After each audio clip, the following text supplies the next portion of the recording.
एक ऐसी कहानी, एक ऐसी महिला की कहानी जो समर्पित है, जो प्रेम करती है, लेकिन असली महिला के प्रेम को पुरुष ना महाभारत काल में समझ पाया था और ना ही आज समझ पा रहा है। आज की इस वीडियो में हम बात करेंगे कच्छ की और देवयानी की। तो देवयानी महर्षि शुक्राचार्य की बेटी है। तो इस कहानी में आप जानोगे मनोविज्ञान को भी, कि महिला जिससे प्रेम करती है उसका खैर मकदम चाहती है, वो उसके बगैर नहीं रह सकती है, वो उसका हमेशा भला ही करती है। और समर्पण भाव में इतनी ताकत होती है कि महिला कुछ भी कर गुजरती है। और कहा जाता है कि एक कामयाब पुरुष के पीछे महिला का हाथ होता है। ये सत्य कहावत है और इसी कहावत को सत्यार्थ सिद्ध करती हुई ये कहानी है। इस कहानी में आप महिला के समर्पण और प्रेम को जानोगे और दूसरी तरफ एक पुरुष है जो लालची है, जो संबंध बनाता है लालच के लिए, स्वार्थ के लिए। और जैसे ही लालच स्वार्थ सिद्ध हो जाता है, महिला को भूल जाता है, त्याग देता है। तो पुरुष की प्रवृत्ति या मनोवृत्ति आज ऐसी नहीं है, महाभारत काल से ही ऐसी ही चली आ रही है। ऐसी अनेक कहानियां हैं महाभारत में। उसी में से एक कहानी है कच्छ और देवयानी की कहानी। कहानी की शुरुआत होती है देवता और असुरों के युद्ध से। कहा जाता है कि देवताओं के गुरु बृहस्पति और असुरों के गुरु थे शुक्राचार्य। अब शुक्राचार्य के पास एक ऐसी संजीवनी विद्या है जिसके बल से वो मृत व्यक्ति को जीवित कर सकते हैं। तो अब शुक्राचार्य मरे हुए असुरों को जीवित कर देते हैं। तो इससे असुर देवताओं पर हावी होने लगे और जीत असुरों की होने लगी। तब देवता शुक्राचार्य की मंत्र विद्या से परेशान होकर के बृहस्पति के पास जाते हैं और कहते हैं कि आप भी ऐसी कोई विद्या बताओ जिससे हम भी जीवित हों, हम जीतें। तो बृहस्पति कहते हैं मेरे पास ऐसी कोई विद्या नहीं है, मैं मरे हुए को जीवित नहीं कर सकता। तो फिर एक उपाय निकालते हैं सभी मिलकर के कि क्यों न आचार्य शुक्राचार्य से ही ये विद्या सीख ली जाए। तो ऐसे तो वो सिखाएंगे नहीं, तो कोई उपाय किया जाए। तब इसके लिए बृहस्पति के ही बेटे कच्छ को तैयार किया जाता है। और कच्छ को कहा जाता है कि शुक्राचार्य की एक बेटी है जिसका नाम देवयानी है, आप उससे संबंध बढ़ाओ और प्रभाव में लेकर के संजीवनी विद्या शुक्राचार्य से हासिल करो।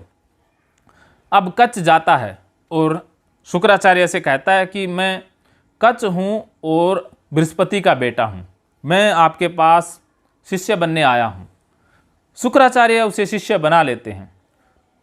कच्छ वहाँ पर रहता है, गुरु की सेवा करता है और देवयानी की भी सेवा करता है। जैसा देवयानी कहती है पूरा वैसा ही करता है। उसे खाना खिलाना, पिलाना, गाना सिखाना, पूरी सेवा करता है।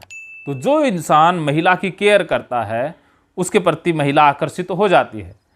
ये मनोविज्ञान कहता है कि महिला पुरुष के अंदर कुछ गुण देखती है, जिसमें एक गुण है कॉन्फिडेंस, रक्षक और केयर टेकर। तो केयर टेकर का गुण सबसे ज़्यादा अच्छा लगा देवयानी को कच्छ के अंदर। एक दिन कच्छ गायें चराने के लिए जाते हैं। अब दानवों को ये बात पता लग जाती है कि ये बृहस्पति का बेटा है, तो उसे मार देते हैं और टुकड़े टुकड़े करके जानवरों को डाल देते हैं, पक्षियों को डाल देते हैं। तो अब कच्छ आए नहीं, गायें तो वापस आ गई लेकिन कच्छ नहीं आया। तो इस बात की चिंता देवयानी को हुई और देवयानी अपने पिता के पास जाती है और कहती है कि कच्छ नहीं आया। तो वो बताती है कि उसके साथ ज़रूर कोई अनहोनी घटना घटी है और अपने पिता से अनुरोध करती है कि आप उसे बुलाओ। तब शुक्राचार्य ये देख लेते हैं कि वो तो मर चुका है। तो शुक्राचार्य बेटी को कहते हैं कि वो मर चुका है। तो बेटी कहती है कि ऐसा नहीं हो सकता, आप उसे जिंदा कीजिए, वरना मैं कुछ नहीं खाऊंगी ना पीऊंगी, मैं मर जाऊंगी।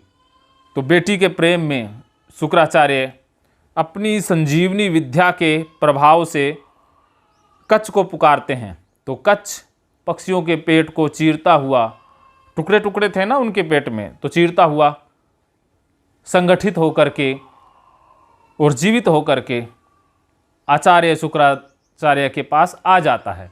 तो इस प्रकार जीवित हो जाता है कच्छ। तो ऐसे कुछ साल और भी जाते हैं। तो एक दिन देवयानी कच्छ को फूल लाने के लिए भेजती है, तो दानवों को फिर पता लग जाता है कि फिर से जीवित हो गया, तो फिर से वो मार देते हैं और फिर से मार करके जला करके उसकी राख को समुद्र में घोल देते हैं। तो देवयानी को जब पता चलता है कि फिर से कच्छ को मारा दिया जा चुका है, तो फिर से वो अपने पिता से अनुरोध करती है। तो शुक्राचार्य फिर से जीवित कर देते हैं और फिर से कच्छ जीवित हो जाता है। अब फिर से तीसरी बार घटना घटती है। दानव फिर से एक दिन अकेले में कच्छ को पकड़ लेते हैं और मार देते हैं और जला करके और उसकी राख शुक्राचार्य को ही मदिरा में पिला देते हैं। अब शुक्राचार्य के पेट में कच्छ तो जा चुका है। अब जब देवयानी को पता चलता है कि कच्छ फिर से मारा जा चुका है, तो फिर से वो रिक्वेस्ट करती है अपने पिता से कि जीवित करो। इस बार पिता कहते हैं कि बार बार मैं नहीं जीवित कर सकता, वो मारा जा चुका है, मरने दो, क्योंकि बार बार जीवित करेंगे फिर मर जाएगा, इससे अच्छा है कि उसे मरा ही रहने दो। लेकिन बेटी मानती नहीं है, वो कहती है मैं भी मर जाऊंगी। तो वो पिता से बार बार अनुरोध करती है। तो फिर से पिता बेटी के प्रेम में आ जाते हैं और अपनी दिव्य शक्ति से देख लेते हैं कि वो तो मेरे पेट में ही हैं, और पुकारते हैं। तो कच्छ बोलता है कि मैं आपके पेट में हूँ, मैं चीर के वापस नहीं आ सकता। तो फिर शुक्राचार्य कहते हैं कि वो मेरे पेट में हैं, अगर मैंने उसे बार बार पुकारा तो वो पेट चीर के बाहर आएगा, इससे मैं मर जाऊंगा। तो फिर देवयानी कहती है मुझे कुछ नहीं पता, मुझे तो कच्छ चाहिए तो चाहिए। तो फिर देवयानी कहती है कि आप ऐसा करो, कच्छ को ही वो संजीवनी विद्या सिखा दो, आप तो मर जाओगे, तो फिर कच्छ बाहर आ जाएगा, वो आपको जीवित कर देगा। तो इस प्रकार मजबूरी में धर्म संकट में फंसे हुए शुक्राचार्य को कच्छ को वो संजीवनी विद्या सिखानी पड़ी। सिखा दी और कहा कि जब मैं मर जाऊं, आप पेट चीरकर बाहर आओगे तो मुझे वापस जीवित कर देना। कच्छ ने कहा ऐसा ही होगा गुरुदेव।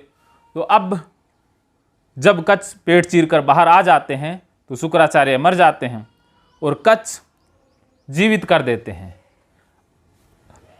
शुक्राचार्य को, और कहते हैं कि अब मेरा कार्य सिद्ध हो चुका है, अब मुझे इजाज़त दीजिए।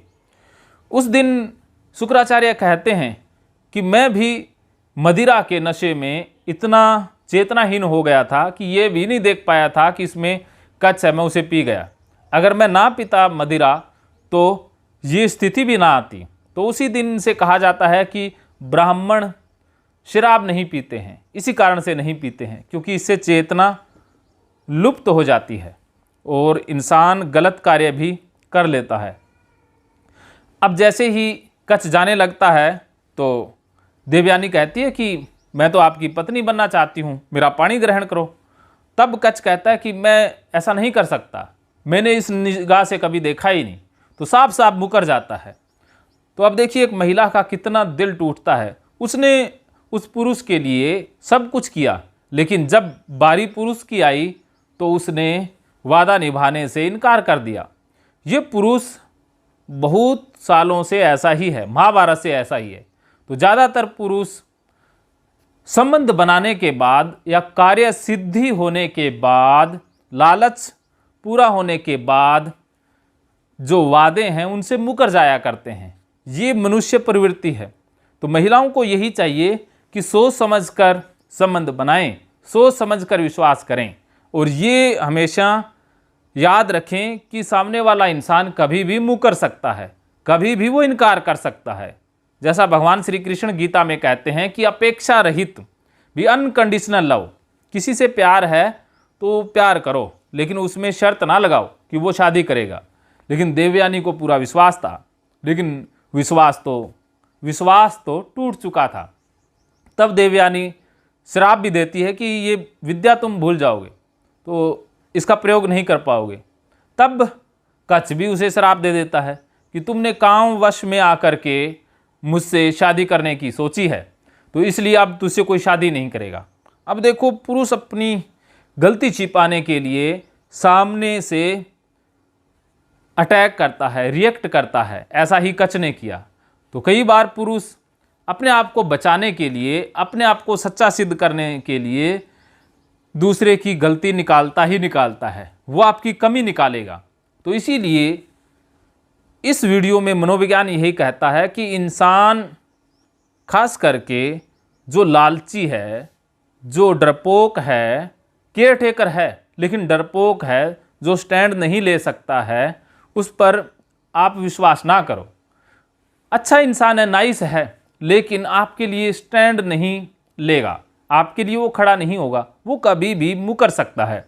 जैसे युधिष्ठिर थे, अर्जुन थे, ये भी इसी कैटेगरी के इंसान थे, जो डरपोक भी थे, केयरटेकर जरूर थे, लेकिन डरपोक श्रेणी में आते थे। अर्जुन भी ऐसा ही था, जो द्रौपदी के लिए कभी स्टैंड नहीं ले पाया था। और ऐसा ही कच्छ निकला, जो लालच सिद्ध होने के बाद देवयानी को भूल जाता है। तो इस कहानी से आपको क्या सीखने को मिला, और ये कहानी जारी रहेगी। अब देवयानी के साथ क्या हुआ, देवयानी के साथ किसकी शादी हुई, कौन देवयानी के साथ शादी करता है, शादी होती भी है या नहीं होती है, ये जानेंगे हम अगले वीडियो में। ये वीडियो आपको कैसा लगा मुझे ज़रूर बताइएगा। मानो तो मौज है, वरना समस्या तो आपको पता ही है।